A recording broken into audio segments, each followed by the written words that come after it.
October Saturdays are something special, aren't they? There's always some buzz in the sports world in the month of October. MLB playoffs ramps up, NFL is starting to get nice, the leaves start changing, and college football starts to descend into chaos. And I love it. We had our first Saturday in October this weekend. It was electric. The Yankees lost, the Mariners lost, so I'm a happy camper that way. I mean, the Dodgers did win, that was unfortunate, but 2 out of 3. I'll take 2 out of 3, especially with the Astros not being in the playoffs. Crazy stuff happened in college football. This happened last year, week 6. Alabama coming off a huge win against Georgia. It was a huge weekend last year in week 5. And then week 6, people are kind of sleeping on it a little bit. And then, boom, we had a couple of top 10 teams go on the road and lose to unranked opponents. Alabama lost to Vanderbilt. Tennessee lost to Arkansas. This year, same sort of deal. Last week was huge. Oregon got a big win over Penn State. Alabama got a big win over Georgia. And we sort of sleepwalked into week 6. And we once again had a couple of top 10 teams go on the road and lose to unranked opponents. It was a wild weekend, a lot of wild results. Obviously, one in particular is perhaps the wildest result that I have seen in college football in a long time. A lot of crazy stuff happened. Miami rolled. UCLA just beat Penn State. I never had seen this coming, bro. They were 24.5 point spread. I cannot wait to talk about that. Crazy stuff. Alabama beats Vandy. Diego Pavia does not get 2 in a row against the Crimson Tide. Big win for Alabama. They beat their biggest rivals. Florida gets off their bed and beats Texas. Great job for the Gators. Big win for them. A&M rolls again. They're still undefeated. No one's really talking about A&M, but they're still undefeated. Virginia wins a heck of a game. Maryland chokes and sells away their perfect record. Navy gets a big win. That was huge. BYU had a big win on Friday night. And yikes. Chapel Bill. The North Carolina Tar Heels are just looking worse and worse and worse. So much to get to, so much to talk about in our instant reaction video. All is right in the world. Will is asleep. His sunglasses are here to keep us company, but he is not here for the long haul. My family's in town, so my sister's asleep in my room right now. I'll be sleeping on this handy-dandy couch tonight. Psyched out of my mind for that. It's going to be a lot of fun.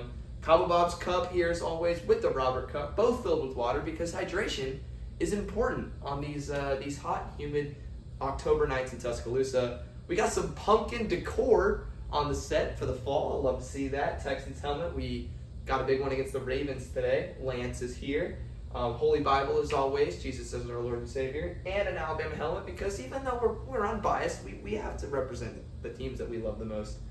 So we're fully loaded without Will, but that's okay. He'll be back next episode most likely. And I'm excited to do one of these. I did sort of a scuffed instant reactions last week. I was in Athens for that game against Georgia, so I couldn't really do an instant reaction podcast, but now I can.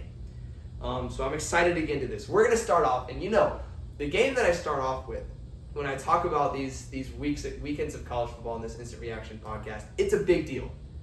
It means it's the biggest storyline of the week, what I think is the most important thing that happened in college football, and what I think deserves to be talked about the most. And once again, this game needs a picture to be painted. So just picture a 5-star quarterback, a guy with all the talent in the world, a guy super highly thought of by every single recruiting site you can draw up. Commits to the University of Tennessee, a huge football program in the SEC with a huge fan base, a huge stadium, a lot of NIL money. And he goes to Tennessee, he sits on the bench his freshman year, gets on the field as a redshirt freshman, plays some good football. He's not perfect, he's not elite, but he plays some great football. And it's looking like he's got a lot to build on for the rest of his career in Knoxville. And all of a sudden, whether it was his dad, whether it was his agent, whether it was pressure that he put on his own shoulders, decides to enter the transfer portal really at the last possible moment to try and get more money and more fame. Ends up at UCLA, gets a huge pay decrease, gets a huge roster decrease, and you start out 0-4, getting smacked around by teams like New Mexico, and it's just looking terrible for Nico Iamaleava. This guy was he was on a super high with Tennessee, with being such a high a recruit, and then it just goes to a low of lows, transferring to UCLA. He had all the national media on him, talking like he's trash. Tennessee fans hate his guts. And he has a horrible start to the year, 0-4, just at the very absolute bottom of the college football world. His coach got fired. No one's showing up to his games. And Nico Iamaleava takes this ragtag UCLA team with the interim head coach and knocks off number 7 Penn State. Wow, this is awesome. I love that this happened. I was at the Vandy game when this was going on, and I had it on my phone, and my goodness, it was hard to pay attention to the Alabama-Vandy game because this game was so epic. Honestly, I watched the highlights of this game. I watched a lot of it when I was at the Alabama game, like I said. It really seemed to me Nico Iamaleava kind of did a lot of this on his own. I mean, UCLA jumped all over Penn State. They were up 27-7 at the half. They were up 10-0 right away. Penn State just sort of blinked and they were down 2 scores. A lot of people are gonna just go ahead and trash Drew Aller, and I'm gonna start with UCLA, but that's not the way that I'm gonna go. I think Drew Aller didn't play too terrible game, but I'm gonna start with UCLA. Bruins, of course, get off to a really, really hot start, and then in the second half, to start right after the second half kickoff, they got punched in the face. Penn State went down and scored a touchdown on their opening drive of the second half, and then they blocked the punt and scored a touchdown off of that, and you just sort of started to think, okay, this is not going well. We were on a high, but now we're the cream is starting to rise to the top, and we're just kind of going to get smoked by Penn State. They have the better talent. And then Nico Iamaleava breaks off the longest rush of his career. It was like 50-something yards, just a pure scramble. And they get another big run out of a wildcat play call, score a touchdown, and then you're like, okay, we're up 2 scores again. We got the momentum back. We can go win this game, and they did. To me, the most important stat, the most important shout-out that I have to give was UCLA on third down. They were 10 for 16 on third downs. They were 7 for 8 on third downs in the first half. That is nuts. That rarely happens. And a lot of it was because of how good Nico Iamaleava was improvising. Penn State's D linemen, to me, have been really underwhelming this year. They got pressure on Nico, but really not enough to get him on the ground. And Penn State ran a lot of man coverage in this game, which allowed Nico to have a lot of rushing lanes. And he really took advantage of that, especially on third downs. Penn State would blitz 5. UCLA would kind of pick it up, and they would have no QB spy, and everyone was in man coverage, and Nico would take off. It happened like 5 or 6 times in the first half, and the second half too, where Nico just had daylight on third downs. So that was just something Penn State couldn't stop. Nico finished the game with 128 rushing yards and 3 touchdowns, and that takes account for sacks. So, I mean, Nico just ran all over him, and some of these were designed runs, but a lot of them were just Nico being creative. And Nico doesn't have the best wide receiver core. He doesn't have the best offensive line. So creating on the fly is really where he generates most of his offense, and that's what he did. Unbelievable win for UCLA. I just want to paint the picture with how just astronomically unfathomable this result is. I mean, UCLA is 0-4 going into this game. They haven't won a game. And not only have they not won a game, but they've played unranked Utah at home, UNLV, New Mexico, and Northwestern. Those are the teams that UCLA lost to before this game. And guess what? In those 4 games, UCLA did not lead the game for 1 single second against Utah, UNLV, New Mexico, or Northwestern. They didn't have a lead for 1 play in their first 4 games. And they beat number 7 Penn State? That doesn't make any sense. This team was awful. They were last in the Big Ten in almost any conceivable stat. Whether it was rushing yards per game, rushing yards allowed per game, sacks per game, first downs per game. Literally like last in everything. They were so bad. Like worst team in Power 4 bad. And then they get Penn State and just Nico just flips a switch and they win this game. They were like 24.5-point underdogs going into this game. Insanity. College football at its finest. You cannot predict something like this. In fact, we didn't even predict the game. We didn't talk about it for 1 second on the podcast that we tried to post, but the video sort of got it corrupt, so we didn't get it posted. But we didn't talk about this game for a single second. And it's the biggest story of the weekend. It's crazy. And by the way, nobody was at that game. If you watch that game live, it's the Rose Bowl. It's an hour away from UCLA Stadium, or UCLA's campus. No, there was like nobody at this game. And they pulled it off. So it wasn't like this huge home field advantage. Penn State had to travel, but Penn State is vastly more talented than UCLA. other than Nico Iamaleava. And they somehow found a way to win this game. Crazy. So all props to UCLA, all props to their interim head coach. I can't remember his name right now. Nico Iamaleava proves why he's still a great quarterback and a great college football player. And he hasn't been terrible. In the 4 games that they lost, he was not great. They lost the 4 games, obviously. But he wasn't terrible. In my opinion, he wasn't the main problem. And in this game, he was the main solution. So great job. All praise in the world needs to go to Nico Iamaleava and this interim head coach and the UCLA Bruins for somehow finding a way to win this game. Just astronomically crazy that they were able to pull this off. Now we get to Penn State. This is really, really rough for Penn State for a lot of reasons. First of all, you lost on the road to an 0-4 team, a team that a lot of people said was the worst in the Power 4. And it's right after you just lost at home to Oregon in maybe one of the biggest games in your program's history. This is a really bad situation. I mean, Penn State has been building for this year. This is the second year with Drew Aller as the starting quarterback. He was a huge recruit.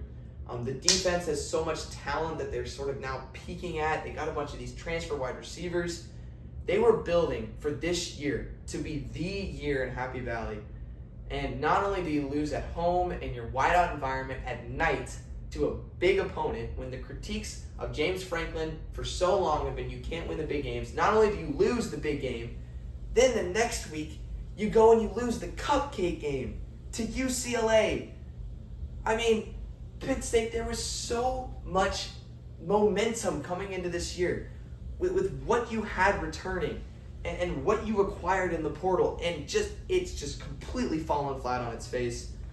You couldn't stop this UCLA offense. New Mexico gave up 10 points to this UCLA offense, and you gave up 10 points in the first 3 seconds. And what are we doing, Penn State? And Drew Aller, I'll read Drew Aller's stat line. 19 for 26, 200 yards, 2 touchdowns, 0 interceptions. I mean, it's not spectacular, but it's not we just lost to UCLA bad. They ran the ball for 156 yards. They couldn't get off the field. I'm trying not to just completely flame Penn State, but they completely deserve to be flamed. They were on the field for 20 minutes. UCLA was on the field for 40. You couldn't get off the field on 4th down. You gave up 269 yards rushing to UCLA. I mean, if I'm a Penn State fan, I am livid. I am absolutely livid.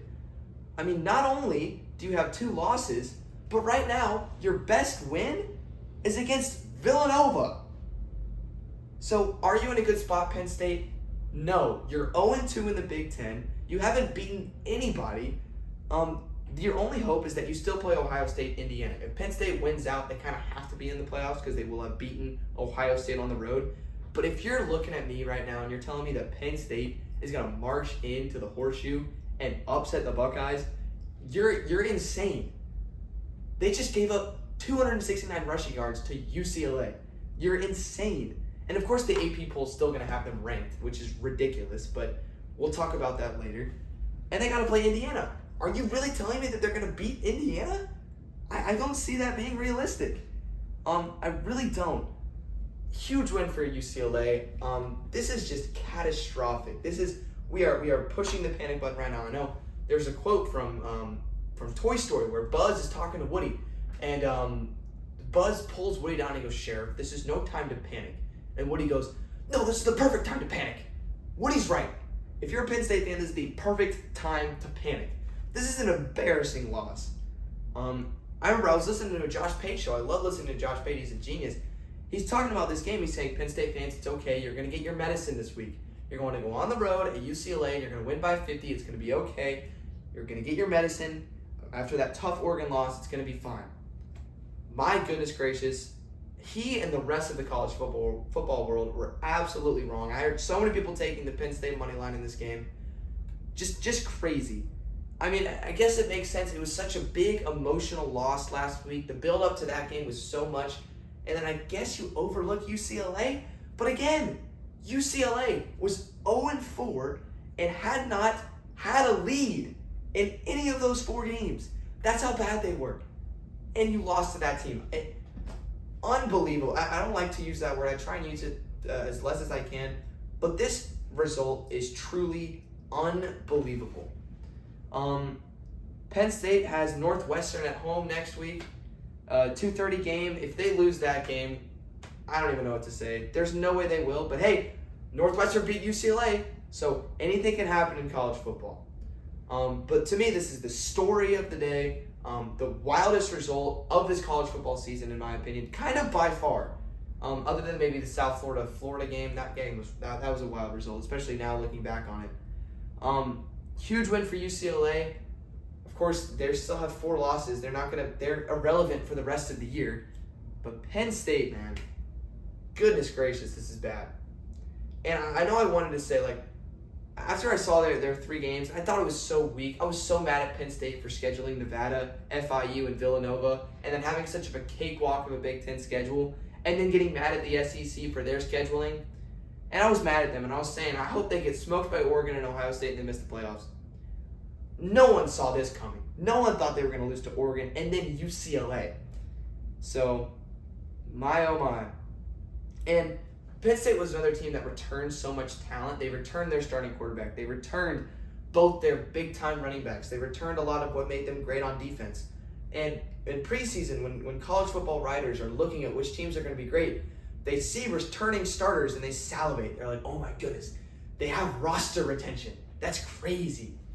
But last year's Penn State team should have gotten smoked by Ohio State, got smoked defensively by Oregon, and didn't complete a pass to a wide receiver against Notre Dame in the Final Four. So it's not like this Penn State team was breaking any records last year, and they returned pretty much their whole team. And of course they weren't this bad, but I don't know. Looking back on it, I had them number 2 in my power rankings preseason, so I was wrong about this team. But my goodness, that's all I can say about this game anymore. My goodness, huge win for UCLA. We're gonna move on now. The Alabama Crimson Tide topple the Vanderbilt Commodores 30-14 in Bryant-Denny Stadium. First time that Alabama has beat Vanderbilt since I don't remember exactly when, but they snap a 1-game winning streak from Vandy. So great job, Alabama. I jokingly said after the game, congrats, Bama, you just beat your biggest rivals. And this was a big game. And I was on campus, of course. I'm at the University of Alabama. I was on campus for this game. A lot of hype going into it. Vandy got Alabama's full attention. And this was a good game. It was close to start. Of course, Vandy broke off that 68-yard touchdown run to start the game. Alabama fans were a little bit nervous. I was definitely nervous. And then I think what the swing point of this game was at the very end of the first half when Alabama went on a sort of a 1-minute drill and Ty Simpson found Jeremy Bernard on a wheel route for a touchdown to tie the game at 14, sent it to halftime, and then Alabama sort of controlled the rest of the second half by getting off the field on 3rd down and being good on 3rd down offensively. Just some interesting stats, what I thought were the most interesting stats from this game. I'm going to take a sip of water first before I bring those up. So, Alabama had 37 minutes of time of possession in this game to Vanderbilt's 23. And they had 18 minutes of time of possession in the first half. And you might be saying, okay, that makes sense. That's not too much of a discrepancy. Why are you bringing up this stat when there's so many other stats to talk about? Well, last year in this game, Vanderbilt had 42 minutes of time of possession to Alabama's 17 and a half. So Alabama almost never had the ball in this game last year. Whenever they had the ball, it was either we're going to score a quick touchdown in 3 plays or we're going to turn it over. And Vandy held the ball for 16 play drives, and they would have it for 8 minutes at a time, and they just suffocated this game, and they took the ball away from Alabama. And again, I think that's what they were trying to do in this game. But Alabama is the one that did that to Vanderbilt.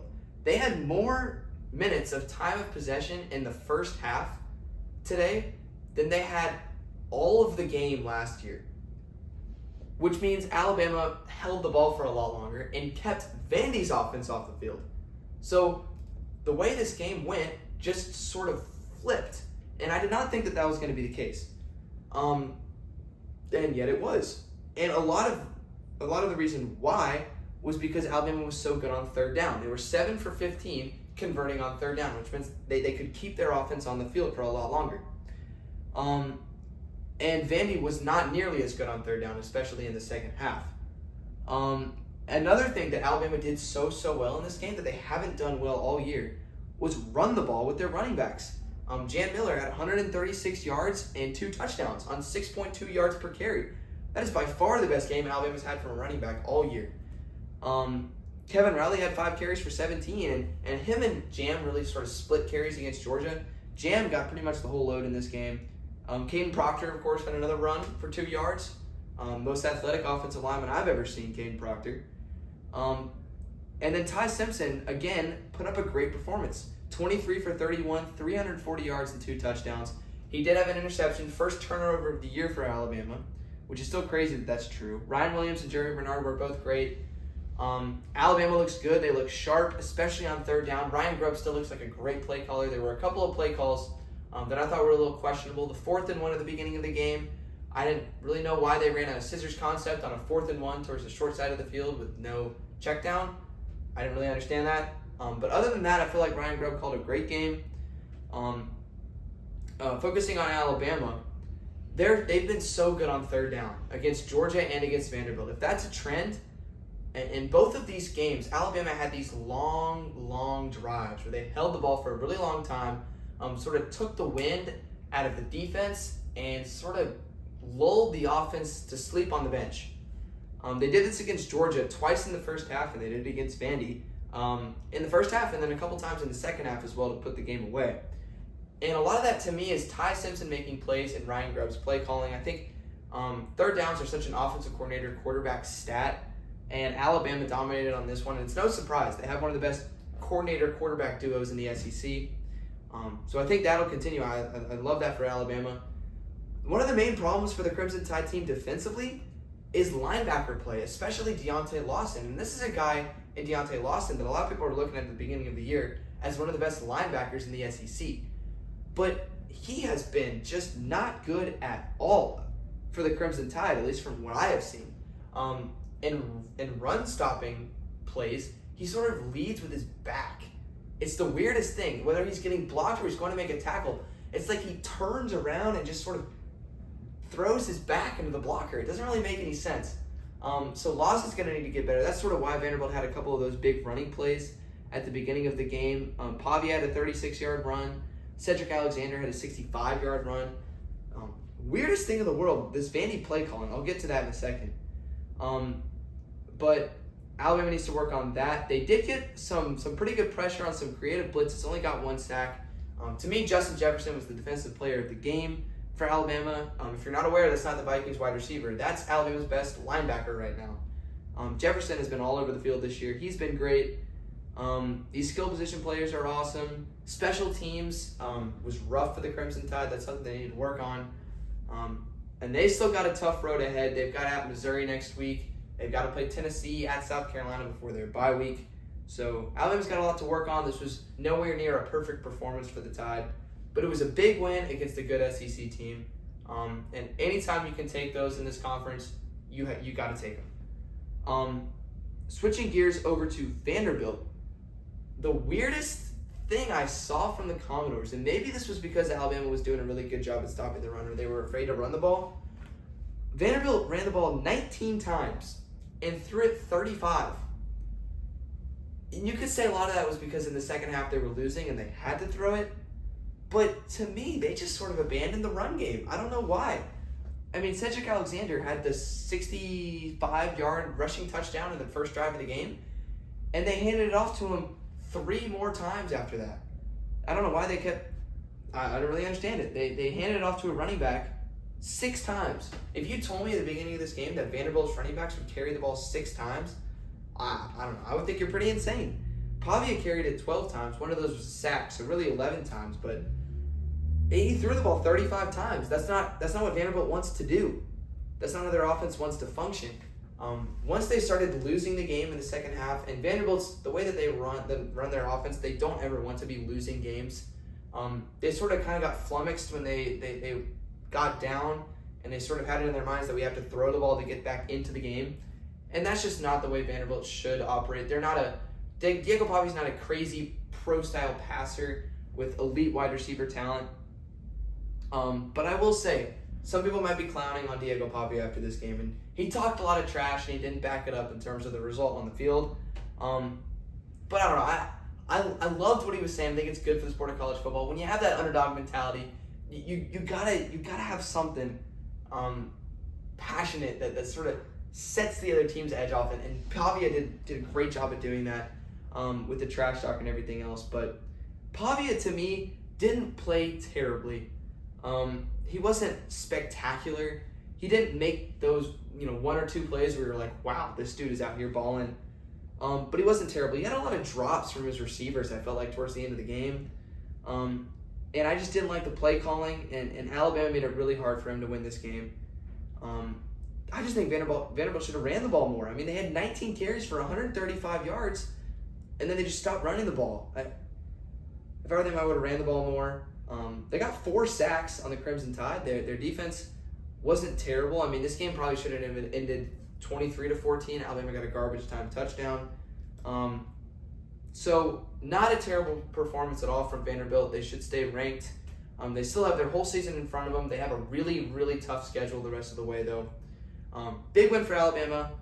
Huge environment. They got the win at home. And they beat Vanderbilt following a win against Georgia for the first time in the Kalen DeBoer era. Moving on once again down south to the city of Tallahassee, the Miami Hurricanes rolled in and did not miss a beat. Miami beat down over the Florida State Seminoles, and you might say, Robert, it wasn't a beatdown. They won 28-22. What are you talking about?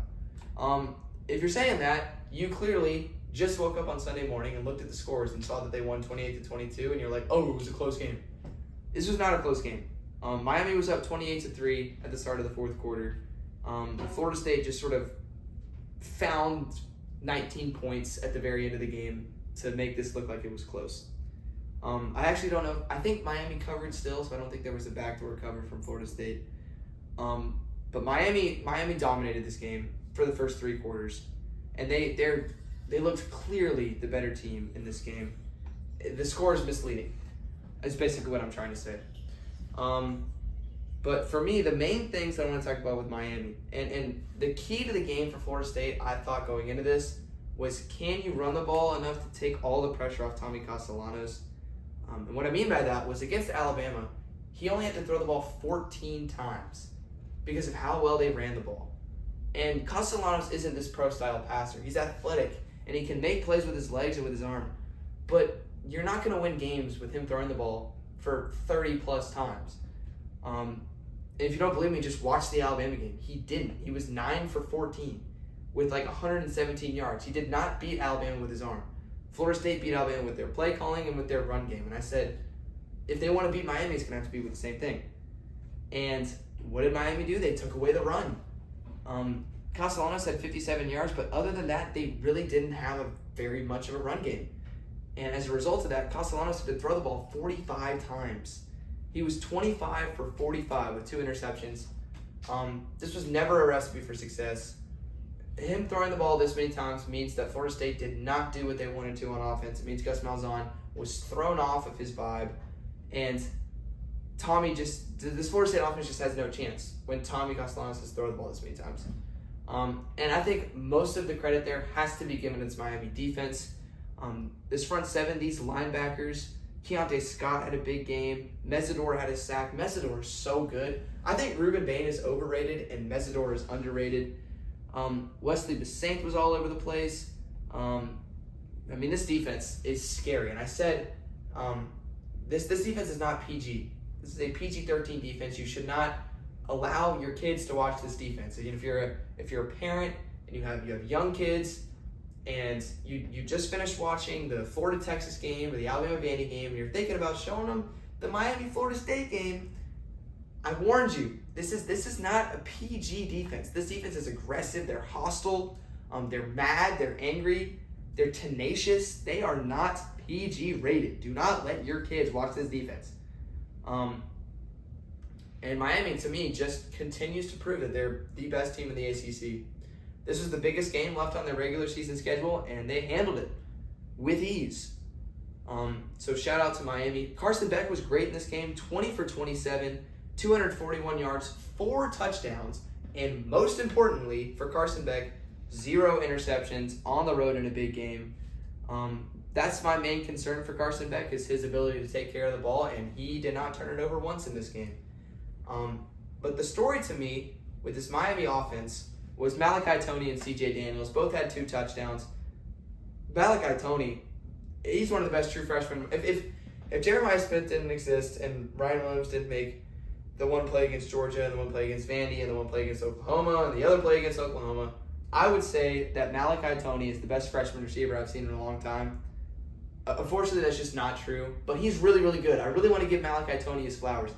He dominated out there. He's so dangerous with the ball in the open field. He's so fast. He's a great route runner. He has so much pure talent as a true freshman wide receiver. This kid's 18 years old, and he just went on the road at Florida State and put up 7 catches for 107 yards and 2 touchdowns. And he's complemented perfectly with CJ Daniels, who's more of the veteran presence, transferred from LSU. He had 5 catches, 78 yards, and 2 touchdowns. My favorite part about CJ Daniels in this game, after he scored his last touchdown, the camera zooms into his face and he starts going, whoa, whoa, whoa. Just so cool. I loved that. So this duo of Miami receivers is as good of a duo as receivers, I think, as you'll find, definitely in the ACC. It might not be as good as some of the other ones in college football, but it is elite, that's for sure. And they ran the ball enough. Fletcher had 12 for 40.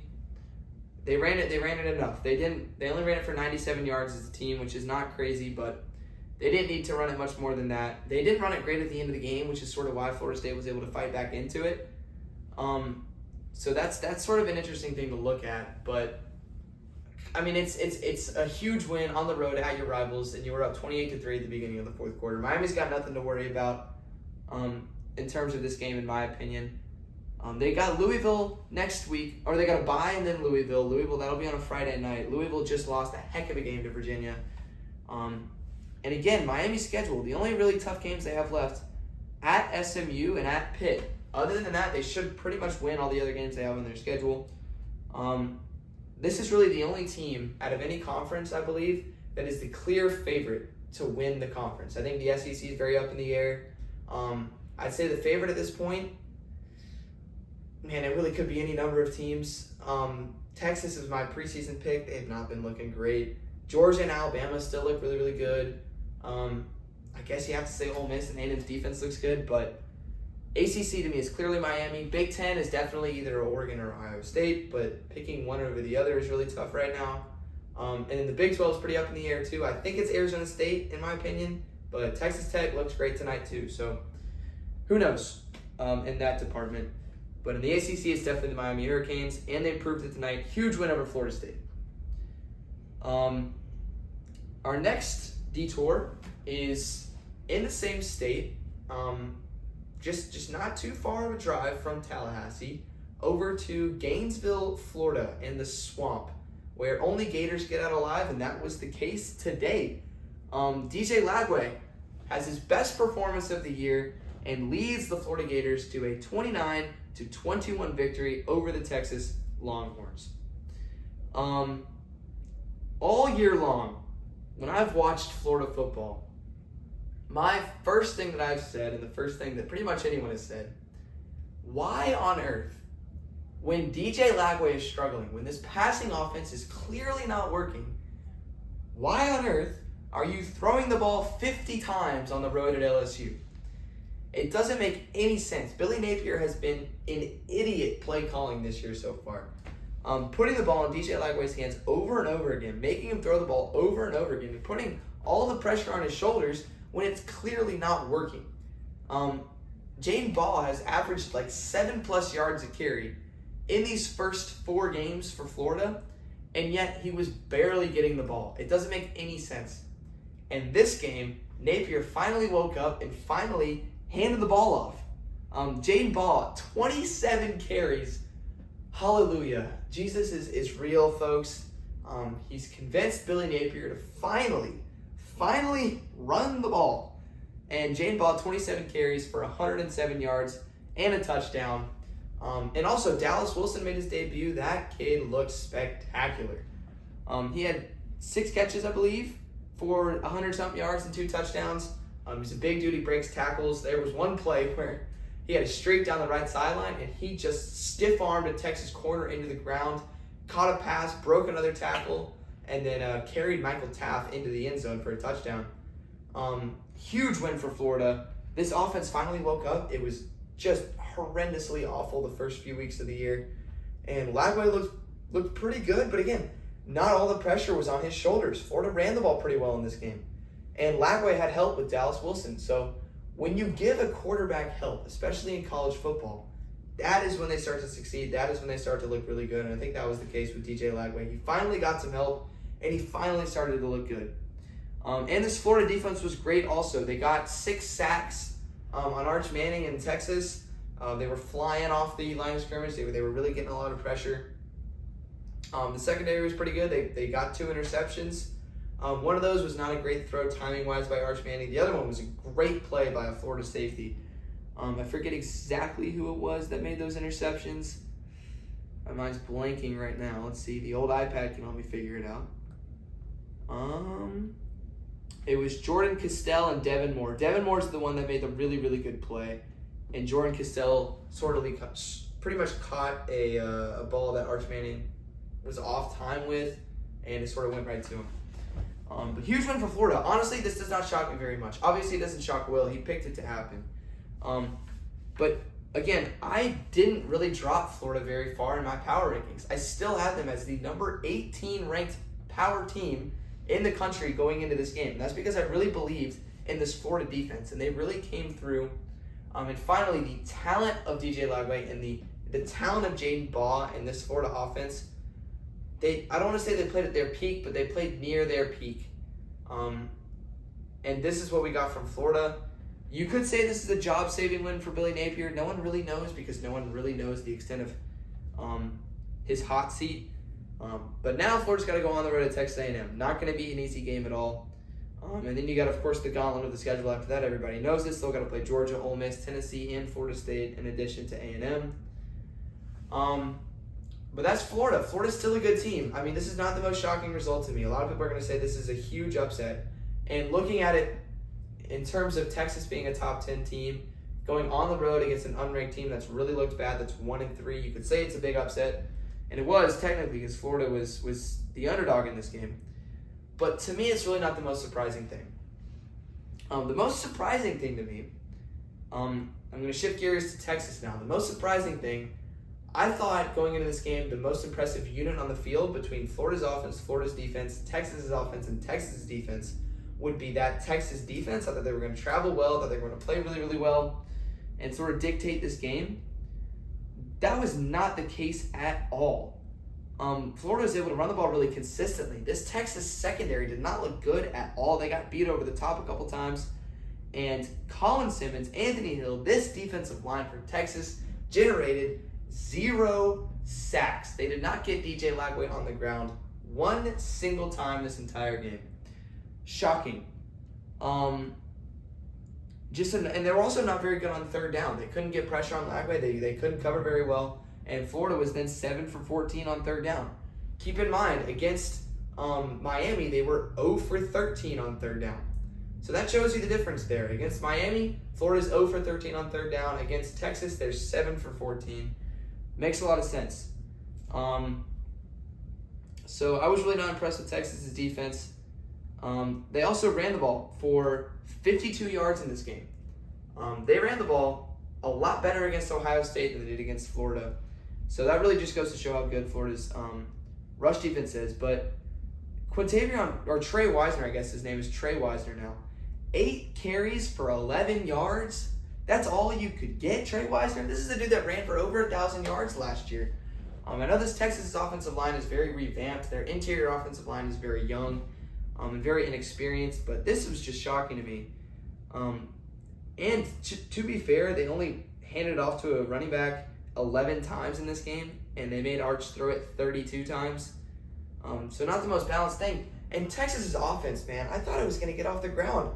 I thought I could have blind trust in Steve Sarkisian and blind trust in the talent profile of this team.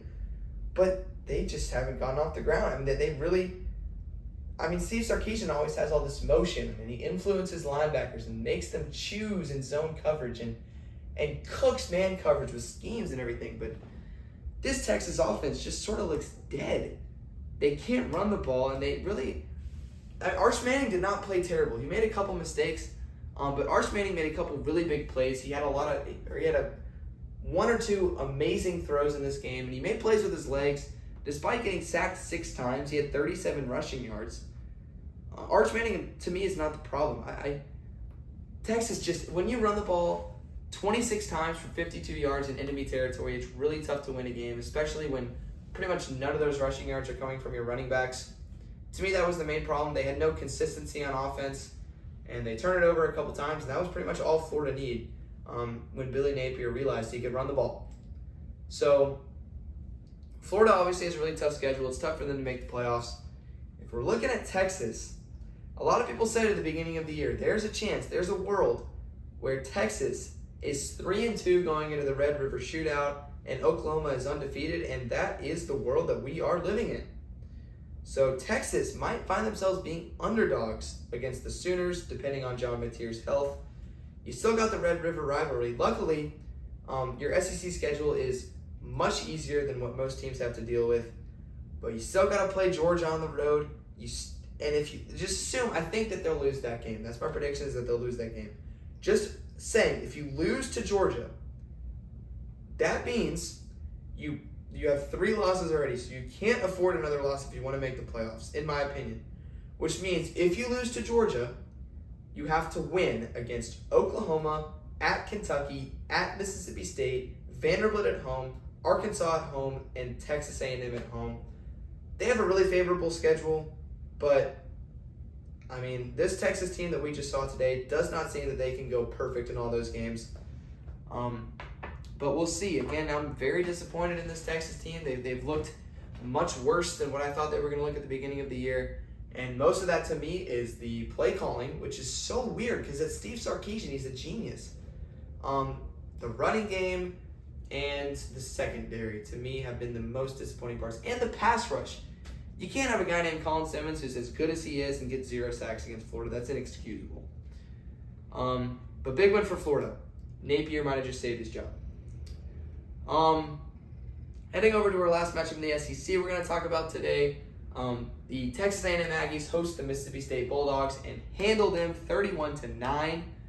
I've talked a lot of smack about Mike Elko now putting up a good defensive performance, but he has the last couple weeks allowed 10 points to Auburn, 9 points to Mississippi State. Mississippi State was 1 for 10 on third down. You can't go 1 for 10 on third down and expect to win a football game. Texas A&M had 479 yards of total offense to Mississippi State's 219. Their defense was great. Cassius Howell had 3 sacks. They were flying off the edges. They were stopping the run. They were eliminating big plays. So big shout out to Texas A&M's defense. And their offense wasn't really clicking at all in the first half. So their defense sort of held it down for them until their offense figured it out. I still don't trust A&M's offense. I think it's very volatile. I don't think Marcel Reed is the best quarterback. In terms of consistency and efficiency, he can make plays, but I just don't trust him as an efficient passer. We can even look at his box score real quick. 13 of 23 for 182 touchdowns and an interception. Not the best stat line in the world. But they did run the ball for 300 yards. So, when you hold the opponent to 1 for 10 on third down and you run the ball for 300 yards, you're going to win the football game. Reuben Owens had a big day. Le'Veon Moss was okay. Mario Craver had a big run for a touchdown. Marcel Reed had a touchdown on the ground. This A&M rushing attack was great. Mississippi State really struggles to stop the run. They did against Arizona State, and they did big time against Texas A&M. Mario Craver still looks like their best receiver. Casey Concepcion's making plays. Torian York still looks like one of the best linebackers in the SEC. This was a vintage Texas A&M win for what they were trying to do coming into this year, which was run the ball really well to take the pressure off of Marcel Reed and play lockdown defense, and that is what they did, and they got a huge win. As far as the rest of A&M's schedule, a lot of people really like them too. Joel Klatt's got him in the playoffs, but I don't know if that's a good thing or a bad thing. He had Kansas State and Clemson in the playoffs in the preseason, so not the best. They play Florida, 6 o'clock at Kyle Field next week. That's a huge game. They still got Arkansas on the road, LSU on the road, and Missouri on the road, and Texas on the road. Wow. So A&M has still got a gauntlet. Listen, it would be hilarious if they went 8-4, just because that's what they always do. But we'll see. If they can stick to their identity, I'll trust Texas A&M, which is play great defense, stop the run, and eliminate explosive plays, and then run the ball on offense. If they can stick to that game plan, I'll trust them to make the playoffs. But they got knocked off that game plan pretty easily from Notre Dame and really had to improvise to win that game, and they did.